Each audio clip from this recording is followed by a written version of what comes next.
Welcome back to the Caregivers Coaching Corner and this last video in this series on staying close in caregiving.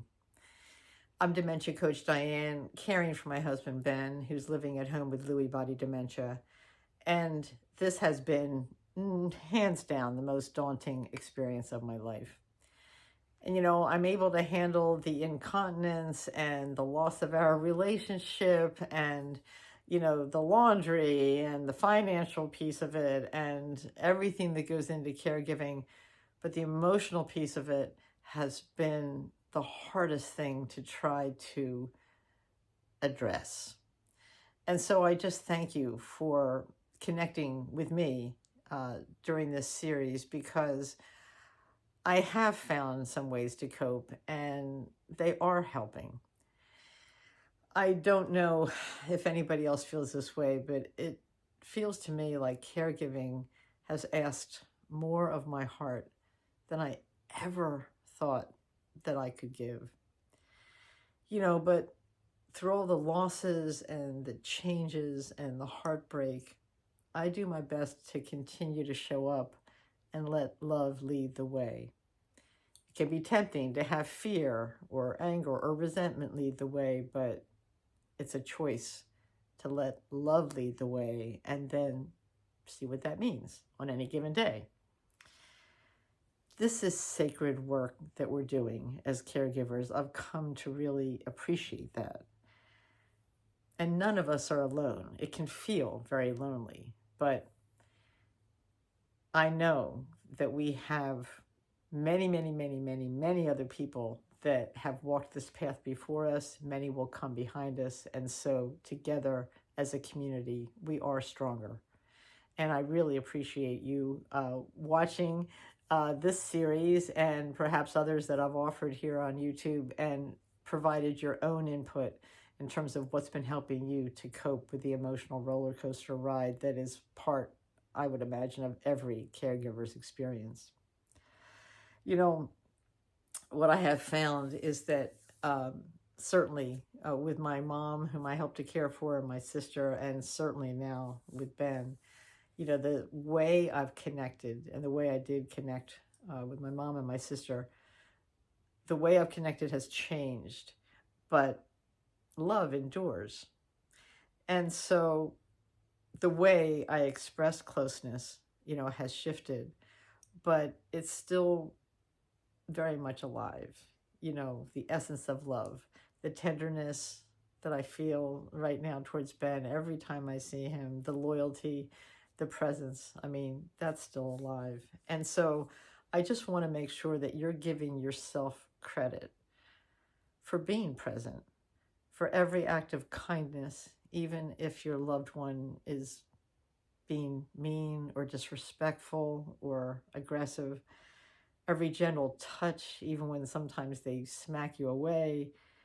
Every act of patience, even when they are resistant to you trying to help them.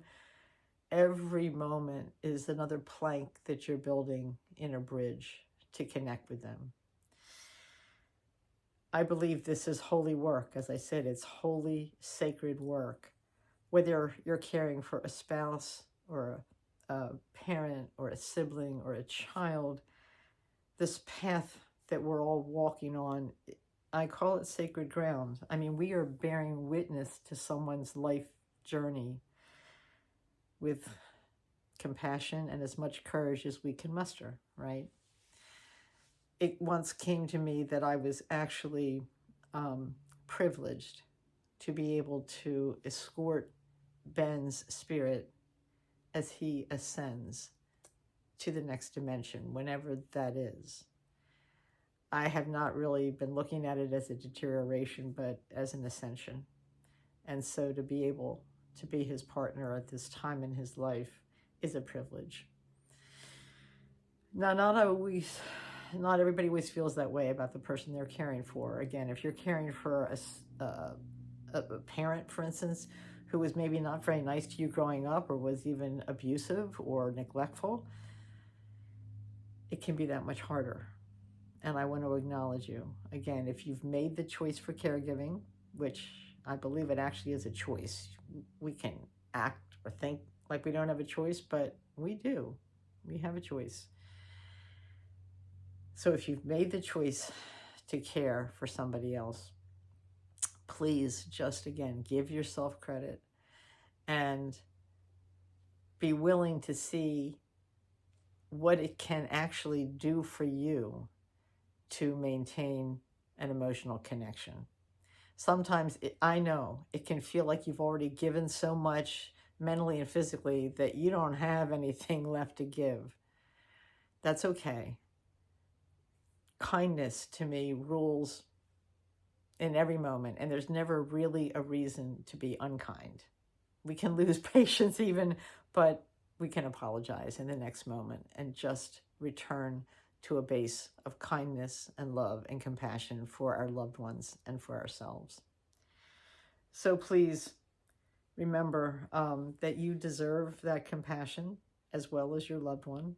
I don't think any of us were really meant to carry this alone, though I know a lot of us are. Just remember that even as your loved one, or even as you create moments of comfort for your loved one, you need to do that for yourself. Caregiving, again, is not about perfection, but it is about presence. So let's honor our grief, celebrate our joys, and stay open to new kinds of connection, no matter how different they may look from the way things were before. And let's most of all, please remember that you are loved as well, and your life matters. Stay tuned. I'll be sharing, of course, more content as I can, about what's been helping me on this caregiving journey as it evolves. And I trust that you will stay connected. Remember that you're not alone. Other people like me totally get it. And that together we're stronger. Together we got this. God bless you all. Thanks for watching.